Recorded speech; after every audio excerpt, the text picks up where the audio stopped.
सुबह से आपका यह इजलास जो चल रहा है, आप भी मेरे लिए काबिल एहतराम हैं। हम जो इस ऐवान की मुक़द्दस की बात करते हैं बड़ी अच्छी खूबसूरती से, लेकिन 3 घंटे से हम एक दूसरे को इस तरीके से मुखातिब हैं जैसे हम जन्ना रोड में खड़े हैं।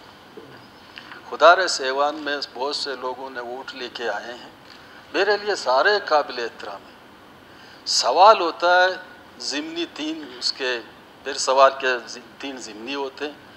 मोअज़्ज़ज़ मेंबरान वहाँ से सवाल करें और शाइस्ता तरीके से उनको जवाब देना होगा। 4 बंदे वहाँ से खड़े होते हैं, मुखातिब आपको नहीं करते हैं, आपस में बात करते हैं। हम इस बलूचिस्तान के अवाम को क्या मैसेज देना चाहते हैं? अपोजिशन मेरे लिए काबिल कद्र है, ट्रेजरी मेरे लिए काबिल कद्र है। मैं सुबह से अभी ये महसूस कर रहा हूँ कि आंदा इजलास में मैं भी नहीं आऊँ। हमने सियासत की है अवाम की खातिर, अवाम की मफादात की खातिर। यहाँ से अवाम हमें सुनते हैं, हम कुछ सीखते हैं।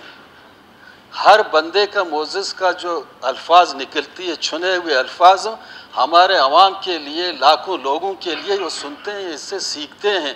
ये सारे यहाँ उस्ताद बैठे हुए हैं, लोगों ने यहाँ क्रीम बना के यहाँ भेजा है बलूचिस्तान के लिए।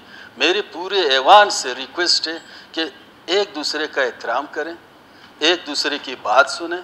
आपसे भी रिक्वेस्ट है इस रूल के एजेंडे के मुताबिक सो चलाएं। बड़ी मेहरबानी है। शुक्रिया मीर साहब, आपने मीर साहब की बात पे थोड़ा सा रिक्वेस्ट करूंगा कि मीर साहब की बात अपनी जगह